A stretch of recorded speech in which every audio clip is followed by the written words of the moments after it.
All right, cool.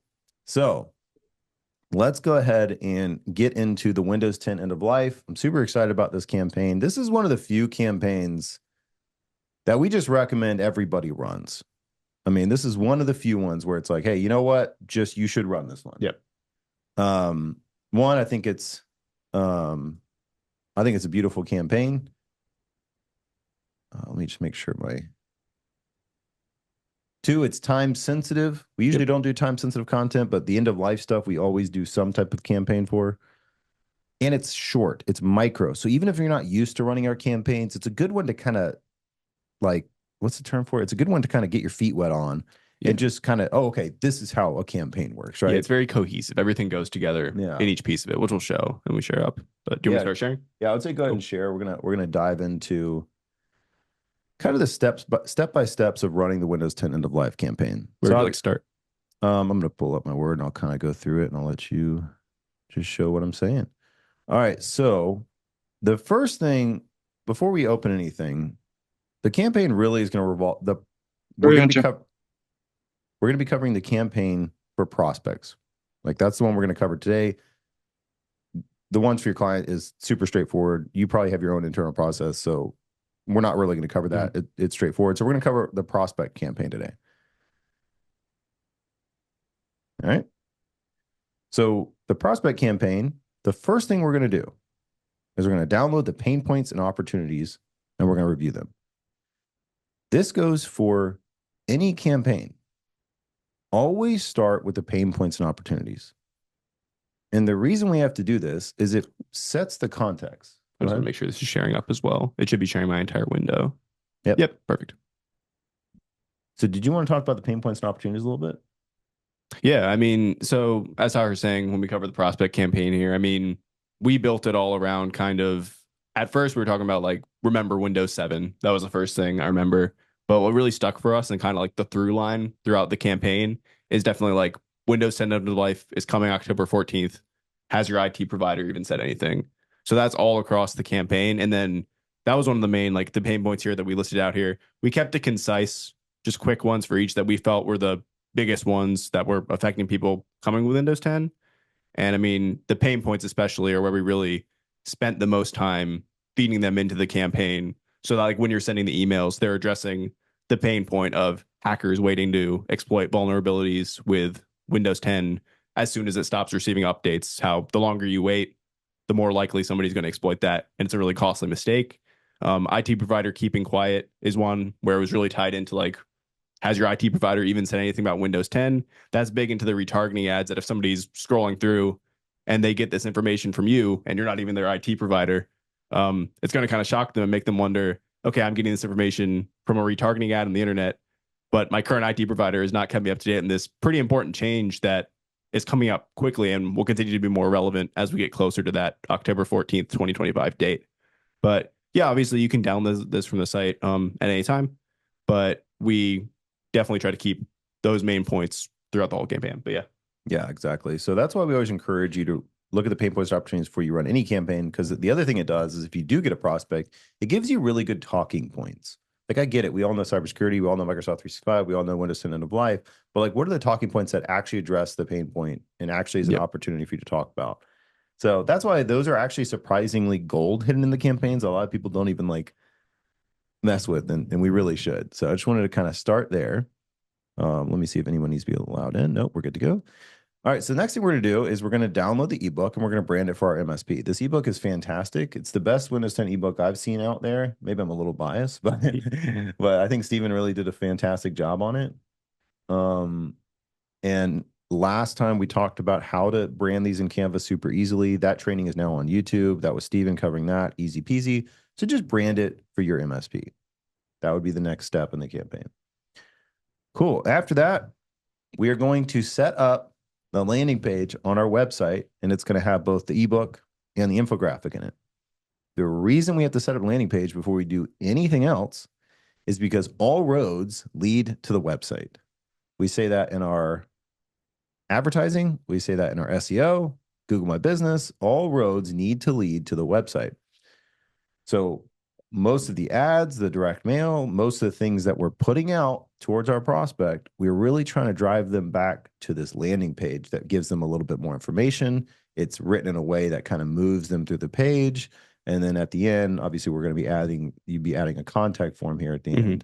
end, which we're going to add a template in so you can see where that is. Yeah, and I can kind of talk a little bit. So like the landing page currently, we're breaking it down to a zip file on the final file that goes up on the site. It's one of the last pieces that we're really kind of tailoring. It'll go out early next week. But basically like we'll provide this Canva file, which is going to show here's how we would lay out the Windows 10 end of life landing page. And this is something you can provide to your website designer. And we're also breaking out here's all the text, the different sections where things should go that you can send over. And then next, what I'll be doing in a separate document is isolating the different assets, items, icons, that sort of thing. The matrix, which is also in other parts of the campaign, as we'll talk about soon. But just breaking those out and then being able to feed those to your web team.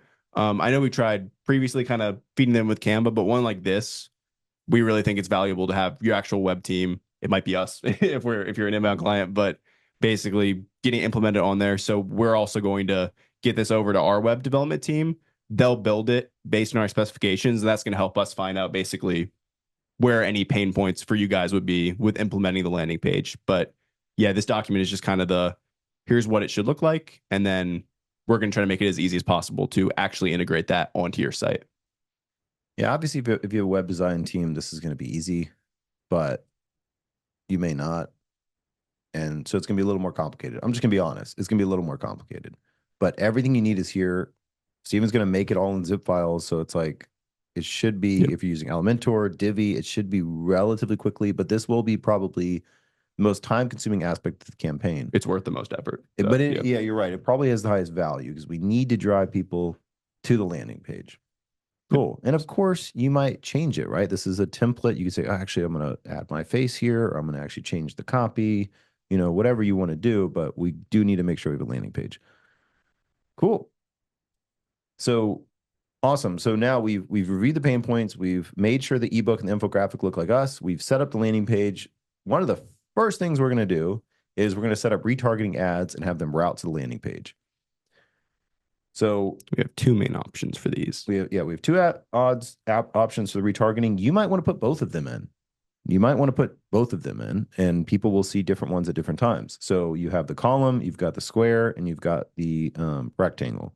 So if you're using Google, if you're using Facebook, wherever you're retargeting, these are going to fit in really nicely. And what the purpose of a retargeting ad is it is to talk to the people that have already visited your website, which for most of us is at least 100, 200 people a week. So that's a lot of people that have eyeballs on your website. Sure, some of them are competitors. Sure, some of them people trying to sell shit to you, but a third of those people are legitimate prospects that may have landed on your website.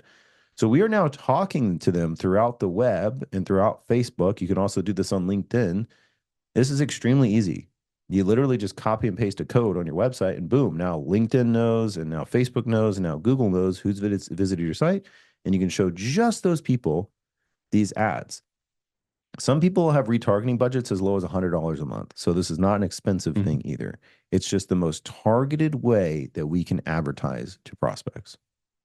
Any thoughts on that? Nailed it. Yeah. Cool. All right, cool. So now that we have the fundamentals of the campaign ready to rock, right? We've got the retargeting, landing page, ebook. We got the pain points and we know we're going to talk about if we get someone on the phone. Now we're going to kind of be shifting into the outbound aspect of it. So one of the first things we're going to do is we're going to get our list together. You may already have a list. You probably already have a list that you've been consistently sending direct mail to, or you've been consistently cold calling to, or cold emailing to, or cold calling to. If this is the first time you're ever putting a list together and you don't know how to do that, then you might want to go to our guide section on MSP Camp and get the Get Your List Together guide. We'll scroll to it, but it'll be different soon. Yeah, the Knowledge Lodge. The Knowledge Lodge is done. It will be posted not next week, but the week after. We're just finishing one more course before we publish it, and that's where these guides are going to live. So let's go to the guide and the guide section. Are those videos from ScaleCon also going to be up there? Knowledge Lodge. It's yeah. Yes. Actually, those are actually not going to the Knowledge Lodge. No. They're going on a membership on Oh, you're right. Growably that obviously everybody that was on at ScaleCon gets access to right away. So, Mm. Alessandro, I'll send that to you. I think it's not next. I think not next week. I think it's the week after. Okay, please. I'm dying to see young Hunter's presentation again. Yes, I actually talked to Young Hunter yesterday. He's building a Mm. direct mail call course for us right now. So you'll get more Young Cool. Hunter content. More Young Hunter content. Would you like the Young retargeting Hunter. guide? Or No, the list. If you okay, just search list. Yeah, Young Hunter's the best. here we go. Cool. So if you've never built a list, you're like, well, how do I build a list? If you have any marketing or sales questions, you can typically hit that guide section, and I probably have already written something on it. And if not, it gives me something good to write about. So that would be my excuse me, recommendation there. So the one we typically did is we went to Upwork. So that's kind of the second one is Upwork and yep, contractor freelancer. This is exactly how I would do it. I would say this is the cities we're looking for. These are the industries, titles, employee size, and other notes. That is typically how you would submit a request for the list. And then if you go all the way to the bottom, there's a couple of notes. One of the things that always worked for me when I was building a list is how many of my current clients are on this list. And why is that important? Because if they got my current clients on the list and they got the right point of contact that actually did make the buying decision, that's probably a good list. Now, obviously, I'm going to take my client off of the list, but if they give me the list and that list has a series Yeah, of my clients, legitimate. it's legit. And now, if I see that list in the city I go after and not a single one of my clients and not a single one of my clients with the right point of contact are on there, or if it's a couple of my right clients and none of the contacts are even close, that's a bad list. Yeah. Like that has been my best gauge I can think of over the years. That's true. It doesn't get more ideal client than your actual client. Basically. That's the perfect way to put it. Cool. Does that make sense to everybody? Looks like Enrique was raising his hand. Enrique, you got a question on this? Yeah, so I think you said you may have addressed it, but I'm gonna ask anyways. So we're not looking when we ask an Upwork contractor, we're not looking for office numbers, right? You're asking for them to get the number of the CEO or the COO, right? Like cell phone numbers, or is office numbers matter? I usually don't get cell phone numbers because I'm never going to call a cell phone, me personally. So yeah, office number is usually fine. We have a training on cold calling coming from Stephen Young that was at ScaleCon, and he's basically has a whole section on getting past gatekeepers. So that would be fine if you get the person's title, their mailing address is super important because every campaign we're sending a direct mail. And you know, if you can get mobile and you're comfortable calling mobile, that's fine as well. So in an ideal world, they would have address, office number, and mobile number. Yeah, like let's get it if we can. But if we can't, it's not as big of a deal to me, at least. And there's mixed reviews on that. Gotcha. Cool. All right. So moving on. Got the foundation built, got a landing page ready to go. We've now got our list together. This email campaign is different than almost any email campaign we've ever recommended.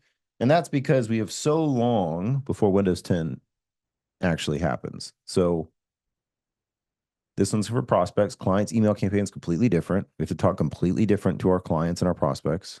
This one may not be sharing. Let me know so I can switch it. Okay, let me see. Yeah, it's not. So let me share separately. Quick kill time. Yeah, that was pretty good. Here it is. I also have sound effects I can play. Well, it's here now, so you don't have to anymore. You did great. Attention, Stephen. Attention, Stephen. Does it work for me? No, it doesn't Please work for me. review the email. That's really cool. I wish I had it too. Oh, it doesn't work for you. No, it's just for you. I just sound lame. All right, sorry. Go ahead. Here it is. So, all right. So, do you want to cover it? Do you want me to cover it? You can cover it. Yeah, I mean, I can talk through. So this email campaign, what we did different about it is that it's kind of tiered based on, it's 3 separate emails, kind of sequentially working, and we put date ranges for when we would recommend that you send it out. So first email, we put from this December to March 2025. The second email, April to June of 2025. And then the last one, time is almost up. Obviously, you can see by the subject line, July to October 2025 is when we recommend this one. But basically, we also tied in different parts of the campaign into these prospect emails. As Taher said, we have a client email campaign up there as well, but those are a little bit more simple, just kind of tying in with your current process of how you would communicate with your clients. So just giving you some extra collateral to send out. But these ones are just kind of covering it basically from the perspective of somebody who doesn't know anything about Windows 10, but knows they need to do something by the end of your first email, and then you're nurturing from there. But the first email is going to be tying in the ebook, which you'll have branded already. The next one is going to have the infographic, which we'll talk about soon, with the specific matrix of their hardware that's going to get them very interested in actually moving on upgrading to Windows 11. And the final one's kind of just like that breakup email, that last piece. And this one is more into that, like, hey, hackers are on standby. Like, there will be consequences if you do not do something. Not trying to like freak you out, but this needs to be changed. And like, I think the last line, basically what we're saying is like, please make sure to plan like with your current IT provider. So even if you don't end up working with us, like work with somebody to make sure that you're prepared and your business doesn't have a negative consequence from not moving from Windows 10 when it goes end of life. To me, that verbiage is really important because as long as it's authentic, like I think it's an important way to put it. And the reason we almost always stick to evergreen content, which is content that could be used today or 2 years from now, right? We really try and stick with evergreen. But the reason we do like to do these time-sensitive campaigns is when the NCE thing was happening, that helped me get a $7,000 a month client, Exact Express, because I was the one that informed them of this change and their IT provider didn't. And it was someone I've been working on for a while, but these time-sensitive things like end of lives, they're just such a great time to drive a wedge in between them and their current provider. And I get it. I know we don't want to talk negatively about the other provider. Like I never did either. But things like this are important. And if their current IT provider is not being proactive in communicating this, we need to be the ones that do that. And if it gets us a client out of it, great. So the verbiage of, hey, even if you work with your current IT provider, just please focus on this is genuinely authentic. Like just get this shit done and we would be happy to help you. It kind of leads you to seem less desperate and more of an authority as you're reaching out to them. So really love this campaign, but that's what I mean when this is different. Like you're going to send the first email, you're going to put a timer of 3 months in your email marketing tool, whether you're using MailChimp or Instant, or whatever you're using, you're going to 3 months, then the second one, 3 months, and the third one. So no matter what other emails you're sending these prospects, you know they're going to get those 3 at the time you need them to get it. Cool. Any questions on any of that so far? All right, cool. So keeps doing that. All right, so we've sent the first email out. What are we going to do right after we send the first email out is we're going to send the letter. We usually go with a postcard for our direct mails, but in this situation, it makes more sense to make it a letter. Now, before anyone gets freaked out, 1, I love this letter a lot. And 2, Stephen, on the first page of this letter, because we're trying to, Here I am. we're trying to move seriously into helping people execute on the content we're creating. Because I hear a lot of members that say, "Oh, we haven't even sent a single postcard out." They're like, "We've never used an email campaign." I'm just like, "Okay, then we need to change that like today." So now Stephen has a 9-minute video of how you update this, how you get it into Stamp, and how you send it out. Yep. And then whenever you're ready to use the letter, you just delete that front page. Cool. I'll bring that back though, because this is the source document, so that would be bad. Here's a letter. Your video's gone. So the cool thing about this is this part, if you want to just highlight that top left, is a window that they're going to see. So they kind of understand like, okay, that's kind of interesting enough that they might open it. It doesn't look like a classic, like there's something there that they can actually see in the window other than just a white envelope. And then they get into it, right? And again, this URL, we're going to want it to go to landing page. Yep. So and in the video, I was going to explain, like in the video, like I explain best ways to pull the QR code, switch it out, how this looks in Stamp. I show that entire process. So like how the letter actually looks. It's kind of hard to like wrap your mind around until you see the video. You're like, oh, okay, this is how it would look when I receive it. Mm-hmm. We've also sent this to our office, so we'll have that as well to show off at a later date. But yeah, and then all the other specific placements of where you can upgrade it and how to export. So we kind of tried to explain just the whole process so it's as simple as possible if you haven't sent out a letter before. And even though this one is specifically for the 8.5 by 11 window format within Stamp, a lot of the practices are applicable to any of the direct mail pieces we have. But Yep, spot on. So because this is a letter, Stamp is going to put this automatically into an envelope for us. Yes, that's one of the main reasons I love Stamp. Granted, if you're not using Stamp, that's fine too. There's lots of providers, and if you find one you like and you're a leader member, send it to Steven. He'll make it all how you need it. Well, he'll have his team make it all how you need it. If you're a Scout Plus member, all these are in Canva, so it's very easy to make these adjustments. It can be sent out anywhere. Stamp's just what we use. It's a little more expensive, but like the ease of use is very high. Ease of use is very high. It eliminates the friction of sending direct mail. What is the platform? Stamp? Yeah, Stamp. STANNP. NNP. Okay. Yeah, NNP. Yeah, of course. And there's if Chris, if you go to msp-camp.com, not campers dot, there's a link there that will get you our account manager, and you can ask for preferred pricing. So it's not an affiliate link, like we don't make any money on it, but like that link somehow has helped everyone get like a minor preferred, I think it's like 10 cents off or whatever each mailer. So thank you. Yeah, man. All right, cool. I guess it's just the infographic left if you want to cover that. Yeah, I want to cover a couple things real quick. One, once the letter's been received, so Stamp or whatever you're using will show you when it's delivered. Make sure to do at least 2 calls to the human that got the letter. They may have not got the letter or not, but at least it gives you a reason to call.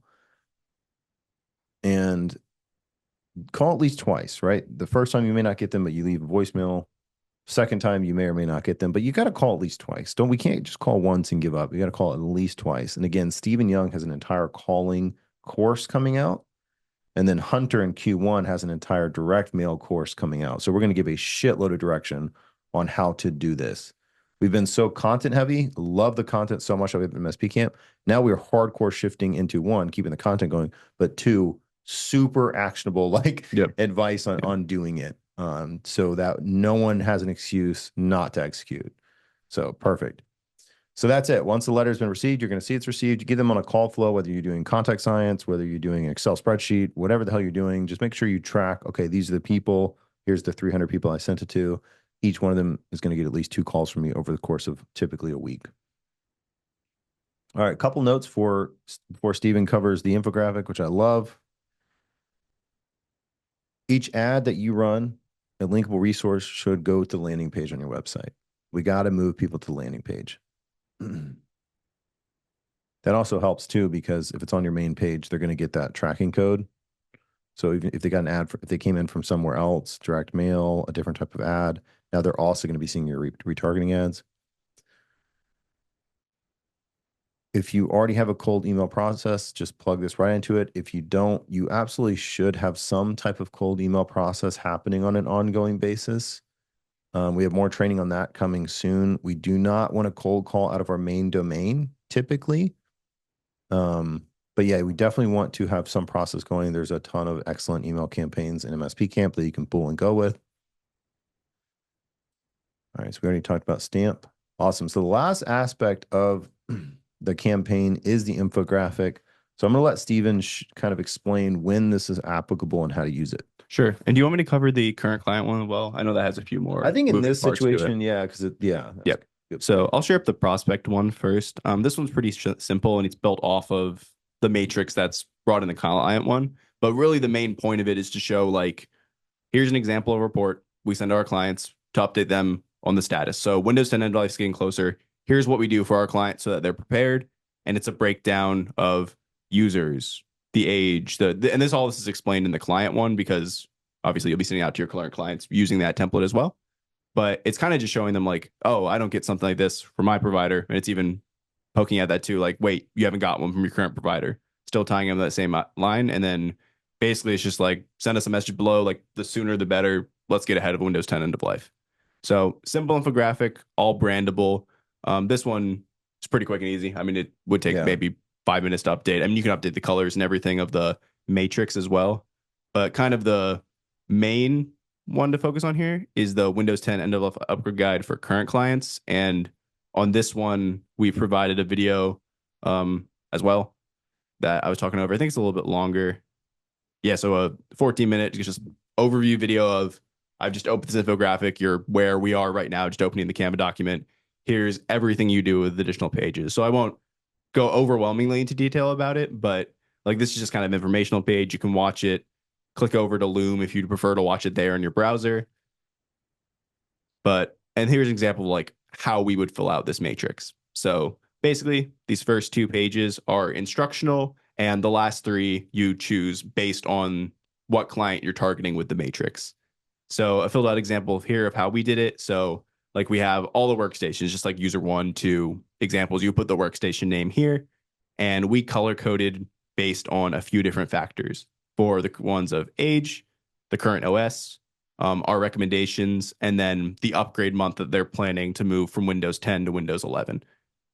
And we've color coded it down below that 2 years or less, they're pretty good. That's going to be coded to green. If they're already Windows 11, there's nothing to do there. We kept this one simple, just Windows 11, Windows 10. Obviously, if they're still on Windows 7 or something, like you can put it red as well, but we focused on just kind of those 2. Blinking red. Yeah. But yeah, recommendation. I mean, if those 2 things are green, they're all set. The only one you would see would be if you have an older computer, or you're still on Windows 10, but you have a 2-year-old computer. Then you would go through upgrading the license, and that's when your recommendation would be upgrade license. And if they're on Windows 10 and they have an old computer that's past 5 years, as you see with the red color code, your recommendation would be to replace the computer as soon as possible. And you can change these as you need to. Everything is editable and covered in the video. But yeah, just kind of a matrix to build off of. And the other, and probably the most important aspect of this, is the timeline. Like I mentioned on the raising prices, people get real scared when you say you have 30 computers you need to replace before October, especially if we're talking to our current clients. We probably replaced 600 computers on the Windows 7 end of life. It was fantastic for revenue and profit, as long as you guys are charging properly for these. But as soon as you have a timeline, it's like, oh, you have 30 computers, but we're going to do 3 a month. They go, okay, cool, let's do that. And then you lay it out like this is the month we're doing each one. Yep. It's such an easy way. Now, it might be easier for us to do all of them at once. Like I get it. Like let's push for that first. But if like people are just really fighting it, let's not waste a lot of time. It's like, cool, we're going to charge a little bit more. We're going to do 3 per month. I was such a fan of one, getting someone in the door, upselling them over the first 12 months to where they're at, where I want them to be. And I was a big fan of like, okay, we can spread this out over 12 months, right? So, just definitely recommend that. The other thing I would say on this, Steven's done such a great job on kind of laying this out. If you already have a tool like ScalePad, right? Or if you already have a tool, there's lots of different like hardware inventory report tools. I don't really necessarily recommend a spreadsheet. I don't think that's as exciting as something like this, but we used ScalePad when we did it. And that was a good way to do it too, because it clearly showed what's green, what's red, and ages and everything. So that was kind of what we used back when I was at Alltech. But since not everybody has ScalePad, we created this as like, hey, you can also use this. But just a point there. Yep, perfect. I mean, and the other pages are ones that you work off of, but I mean, this is all explained in the video. So if you're getting to use it, I'd say just watch the video. And if you have any questions, just for this one, any other part of the campaign, for the landing page when it comes out, just shoot us a message, shoot me a message personally, just Steven at MSB Camp. And I'll update the video if it needs to be, or just get you the information you need. Because if you're having issues with it, it's likely 10 other people are as well. So we just want to make it as polished as possible so that you can actually run this campaign and capitalize off it well before October 14th. Yep. Cool. Awesome. Hey guys, I might have missed when you guys spoke about it. The infographic, where does it fit into the campaign? This is kind of a link that we include in the email to prospects. This one specific, I mean, we have a spot. The second email to prospects does include this infographic. But additionally, it's just a kind of a one you could have sent out in general. But it is tied directly to the second email in the prospect one, and I believe we've tied it into the client one as well. Okay. Yeah. So where else would I use it besides those emails? Infographics typically best, like the way I used infographic the most is when I'm emailing someone or I'm following up with the sales process, I'm sending them something of value that they can just have in the email down, like look at and say, oh wow, this company really knows their shit. Okay. People also post them on social media quite a bit. Infographics tend to do pretty well on LinkedIn. And then other people will kind of incorporate them into a blog. Like if they're writing a blog around Windows 10, they'll say, hey, this is an example of how we do blah. So yeah, infographics are typically good in email and things like that. So like Awesome. for Thanks. instance, yeah, man, Sean's on the call, and Sean kind of mentioned where he sent out I believe this infographic in an email. Is that right, Sean? Are you still on the call? Yeah. Do you want to share what you did with that?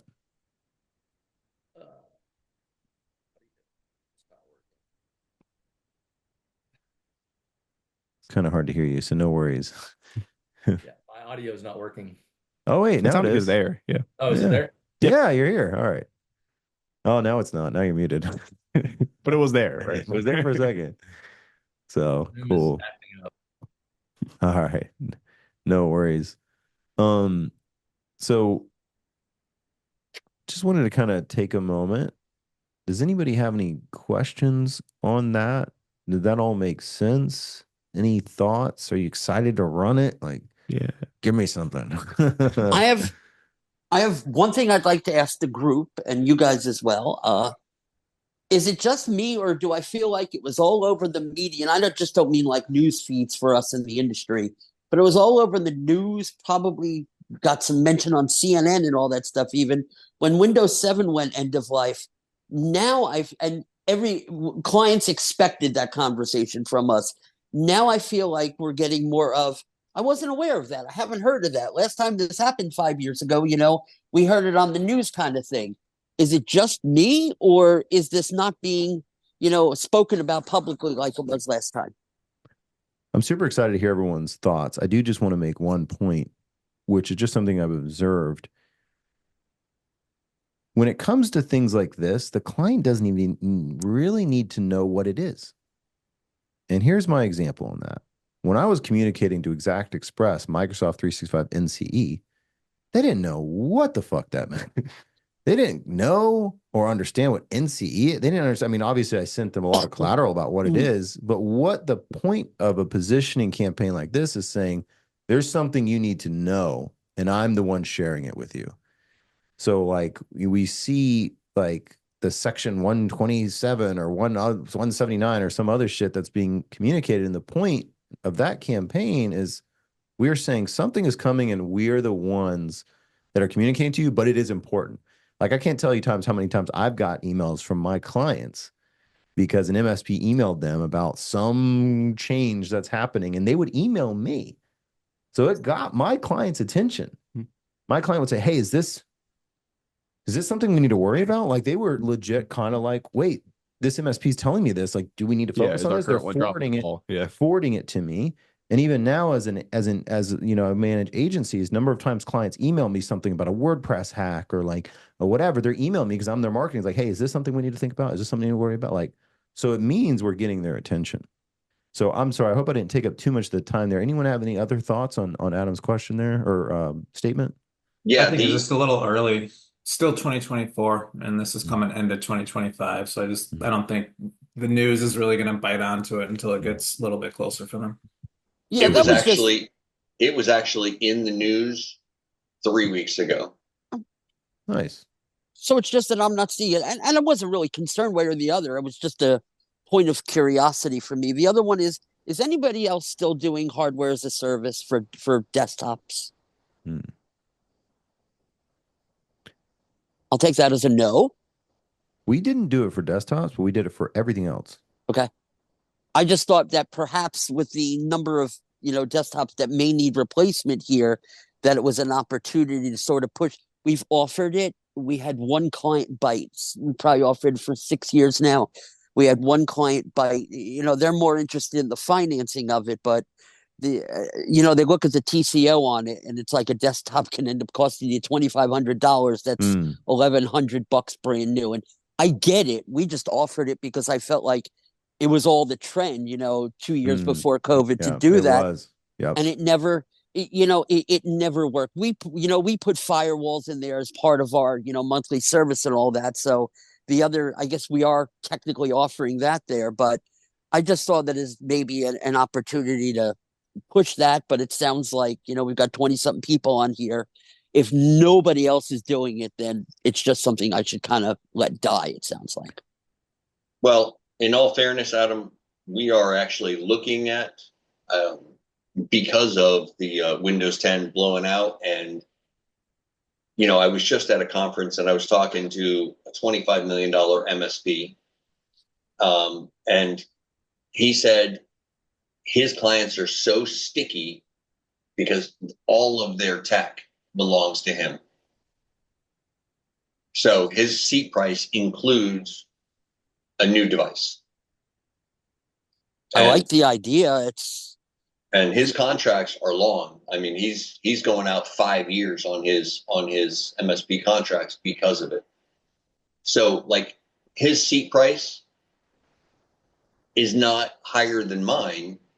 It's actually a little lower than mine. And he adds in a PC because the way he looks at it, he pays that PC off in a year.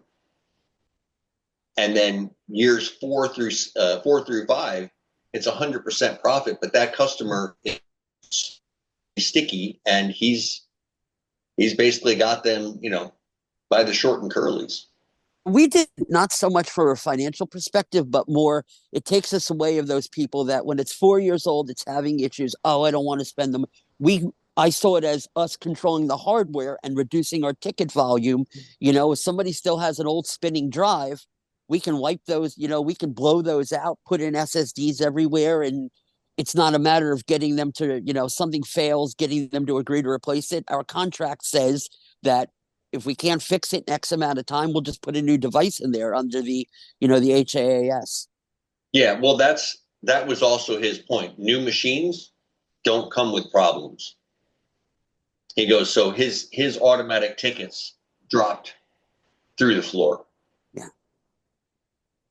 Yeah. Just something to think about. Makes sense. And then I wonder if we offer financing too, am I competing against myself for the HAAS by also offering, we have financing through a bank and also through another entity I own. So maybe it's because I'm competing against myself. Well, if you're doing Haas, right, and then you're offering them financing, you are. But here's the thing. If you're only competing against yourself if you are breaking out equipment versus services. If it's just a seat price, period, and you're not breaking out what the cost is, then you're not competing with yourself. So I think there's a way to sell both of those or provide those options and not, because it's really a longer term is what you're selling. You could sell it at the same seat price, but you're selling a longer term. Yeah, the Haas we were doing was an add-on. We weren't, or a different contract totally. So it wasn't something we were just throwing in during a presentation. So this is why I enjoy this, because I get to talk to other people who do what we do and see how they're doing it differently and hopefully better and learn. It's awesome. It's awesome. Back to you, Taher. No, it's great discussion. Love it. Also, a friend of mine, Baxter, owns a company called Alternative Payments. They're like a fast growing vendor in the MSP space. I think they're taking on like QuickBook or what is it called? We used a Connect Booster. And they actually have financing right into it. So if you don't go Haas and you're doing financing, like I guess Alternative Payments will just be like, yeah, finance this $10,000 order, and it just does it. I don't know how they do that, but it's pretty cool. So just a point on the financing aspect of it. On the hardware as a service side of it, by the time I left Alltech, and I had to push for this hardcore, we were making so much money on the managed firewalls because obviously, like, you make a ton on those things. By the time I left, we didn't sell a single switch or access point that wasn't Haas. And the reason I pushed for that so much, one, is, yeah, it needs to be sticky. But two, it also just got clients to say, yeah, put all that new stuff in because it's easy. And then third is most of us were already acclimated on paying a managed Wi-Fi. Because if you get a quote, they were getting quotes from Spectrum. It was $20 a month for managed Wi-Fi, whatever stupid shit they were quoting. I'm like, cool. So the client is already unfamiliar with all these managed Wi-Fi things. We do have to manage the Wi-Fi, but as long as you do it where you get paid off in 10 months, so we would sell an access point, right? And it would be paid off in 10 months. That access point is going to last 5, 6, 7 years, maybe longer. It's just straight profit after that. And the client gets the benefit of it is always managed. It is always updated. If it breaks, we just put a new one in, right? And a big part of the profitability of Alltech on the last year I left, and definitely this year as I'm looking at their numbers, is like from all of that hardware as a service we put in the preceding years. So I would encourage everybody, it is a good thing to do, at least from my perspective, and can be very profitable after you get that past that 10-month lump. Cool. Any thoughts, questions, or anything on the Windows 10 campaign or anything we discussed today before we kind of wrap up today? I have a question for Steven. Yes. Never happened. So I'm in Stamp right now, and I wanted to know if there was a way that you can kind of like export the template that they have in there so that you could design over it in Canva, or did you just kind of guesstimate where that postal area is when you were designing it? Yeah, it was. So we did all of that work on our side because I realized they didn't have a template. You can just download like Vistaprint. You can obviously just download the template and put it into the document. So the current version in there for the 8.5 by 11 letter, like, was kind of me going in there, like specifically making sure and testing within Stamp that it fits the letter in every piece within there. So that one right there, and like within the video too, I think I show like how after uploading your letter in there to download the proof and then pull it and make sure everything is lined up where it needs to be. But yeah, it is kind of odd they didn't have a template there readily available, but we just made sure to format it basically approximately so that as long as you're editing things within the lines of the Canva document and exporting with the same settings that I described in the video, it'll all line up without needing to do any changes within the Stamp document. Okay, perfect. Thanks. Yeah. The last thing I'll say before we kind of wrap up today is don't get discouraged if you don't get a bunch of leads on the first campaign you run. If we all got results, if Alltech got results every campaign we ran, we would be a $20 million MSP and not a $5 million MSP. Part of being successful in marketing MSP is just being extremely persistent and understanding like things hit at different times. That's why we need to consistently be working our local market, consistently be working our list, because it is going to work, but we do have to just be obscenely persistent and the results will come. But, you know, Steve was on this call earlier and I remember seeing him 2 months ago at TechCon. And he's like, I'm getting serious about this. He's like, I'm going to finally get into what you guys are doing. Sean? What is it? Sean Inman? Who did I say? Did I say Steve? I think he said Steve. But all right, sorry, yeah. Sean. Sean, 2 months ago, he's like, I'm going to really get in here. I'm going to start using the collateral. I'm going to start using the campaigns. Literally 2 months ago. Yep. And then 2 days ago, he posted, he's like, hey, I've been getting multiple leads. He's like, I finally closed one yesterday and they signed off on 2 projects, right? So 2 months of persistence and finally executing. And now he got not only good MRR in the door, but 2 projects because he committed. So I just encourage us, let's not run this campaign and go, shit, that didn't work. I'm done. MSP marketing doesn't work. MSP camp doesn't work. It's cool. I learned something new. I learned how to do retargeting. I learned how to use Canva. I learned how to use MSP camp. Now I can apply all of those things to do more and go further, faster. So that's just my last encouragement today before we wrap up. I really hope you guys run it. I really hope you run some of the other campaigns in there, and I really hope you continue to stay excited and engaged with growing your business. Yes. Wow. That was motivational. Yes. Can I make 2 more quick comments? Of course. My first is we found great success when you replace a machine. Everybody's worried about, obviously destroying the old drives and all that, especially if they're spinning drives. We bought one of them. I think it's called a lever or something. It's this big piece of metal with a hinge in it. And listen, when we get slow or bored or whatever, we say to them, you buy another machine, we'll destroy it for free. And we show them what it costs to get it destroyed, especially at a drive, so we'll destroy it for them for free if they buy a new one. But the other thing too is a little over 50% of the machines we will need to replace because of Windows 10 end of life. We already have quotes out there because enough people want to get certain expenses on this year's books that that's always a thing. We keep track of when our clients' fiscal year closes. Most of them are calendar years, but we track that because if there's an expense, some of them don't want to spend a cent until next year. Some are looking, if you can give them 12 grand to spend now instead of next year, they're happy to do it here. So that just works for us, both of those things. Great points, Adam. Great points. Thank you for sharing that. I guess for that, you deserve a... Oh, sound effects aren't working. Yeah. The sound effects aren't working. I saw you press like 20 of them earlier. I was expecting a full-on Jim Cramer booyah. Oh, man. What a bummer. I love these sound It should have effects. been there. Oh, you know what? I know what the problem is. There we go. Yeah. We don't hear it. You don't hear it? I don't hear it yet. I feel like I've been gypped. You hear this? You're not hearing this either? I hear something, scratching or something. Oh, wait. Let me try again. Nothing? Nothing? All right. I'll take an attaboy and we'll leave it at that. Can you hear this? That I can hear. You can hear this. Oh, great job, Adam. We love it. It sounds really scary hearing your own voice with the edit. It kind of sounds like one of those fake phone calls you get, with the AI voice, but but I just got an email 2 minutes ago from the FBI, a phishing email, and thankfully they gave me the option to unsubscribe from their alerts. So if I was a hacker, I'd put the malware in the unsubscribe button. All right, y'all. Hey, appreciate it. And we'll see you in 2 weeks. We're doing the Q&A. Those are really chill. We love those. Diana's been at all of them. Diana, thank you.